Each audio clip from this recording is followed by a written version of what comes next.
بسم اللہ الرحمن الرحیم۔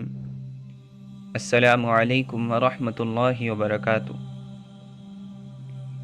دوستو، کائنات میں اللہ رب العزت کی تخلیق کے مظاہرے ناقابل شمار ہیں۔ اجرام سماوی یعنی سیلیسٹیل باڈیز اور ان تمام ستاروں کی موجودگی کائنات کے حسن کو دوبالا کرتے ہوئے اسے ایک خاص انداز میں بیلنسڈ رکھے ہوئے ہیں۔ یہی توازن اس کائنات کا حقیقی حسن ہے، جس کی مدد سے مادہ یعنی میٹر اور اینٹی میٹر پر مشتمل کروڑوں اربوں کہکشاؤں کے مجموعے، جنہیں کلسٹرز کہا جاتا ہے، بغیر کسی حادثے کے کائنات کے مرکز کے گرد گردش کرتے رہتے ہیں۔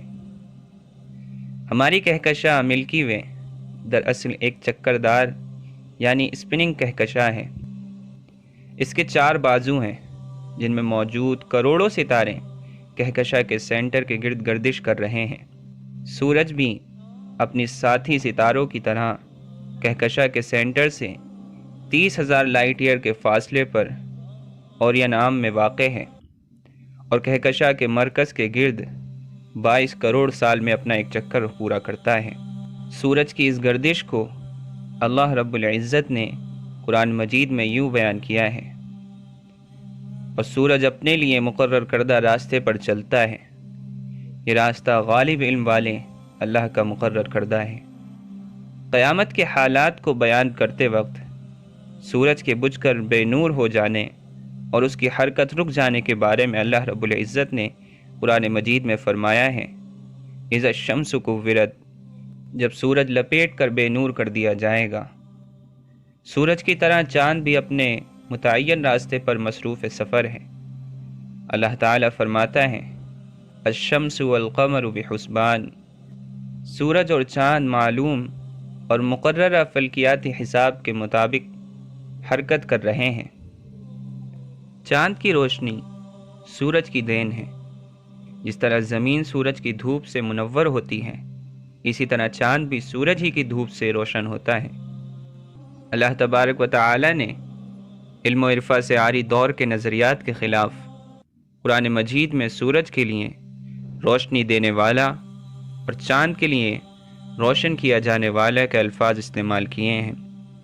اللہ تبارک و تعالی سورہ یونس میں فرماتا ہے: وہی ہے جس نے سورج کو روشنی کا منبع بنایا اور چاند کو اس سے روشن کیا۔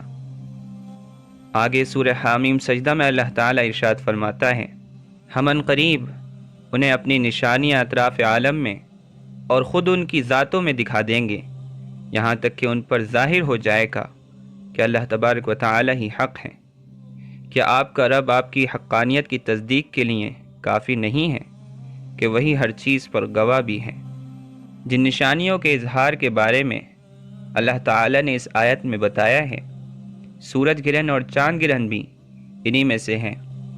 عربوں میں مشہور تھا کہ سورج گرہن اور چاند گرہن جب لگتا ہے جب زمین پر کوئی بہت بڑا ظلم ہو یا پھر کسی بہت اعلیٰ ذات کے اس دنیا سے جانے کی وجہ سے سورج گرہن لگتا ہے۔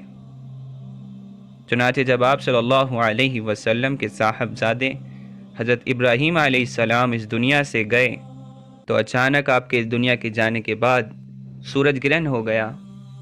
لوگوں نے کہا کہ یہ سورج گرہن ہو نہ ہو آپ صلی اللہ علیہ وسلم کے صاحبزادے کے انتقال کی وجہ سے ہوا ہے۔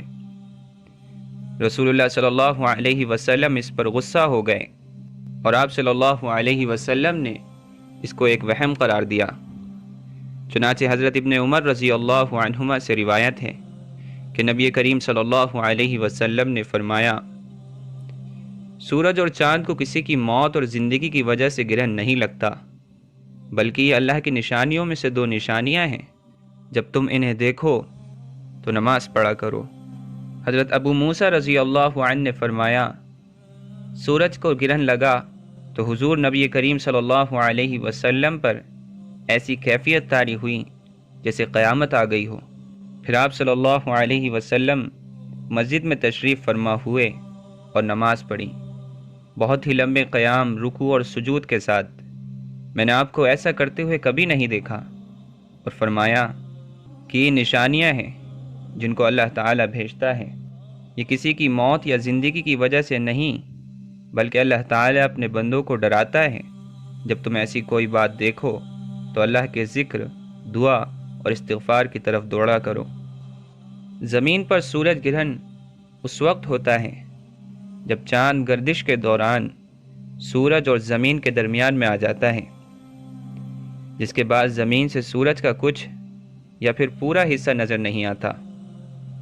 اسی طرح زمین کا وہ سایہ جو گردش کے دوران کرۂ زمین کے چاند اور سورج کے درمیان آ جانے سے چاند کی سطح پر پڑتا ہے اور چاند تاریک نظر آنے لگتا ہے، اس کیفیت کو چاند گرہن کہتے ہیں۔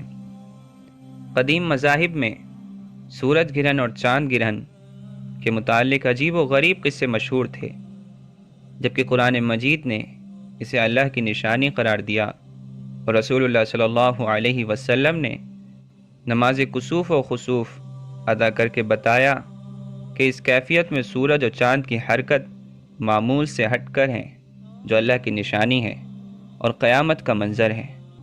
اس سے پناہ مانگنے کے لیے خدا کے حضور سجدہ ریز ہو جاؤ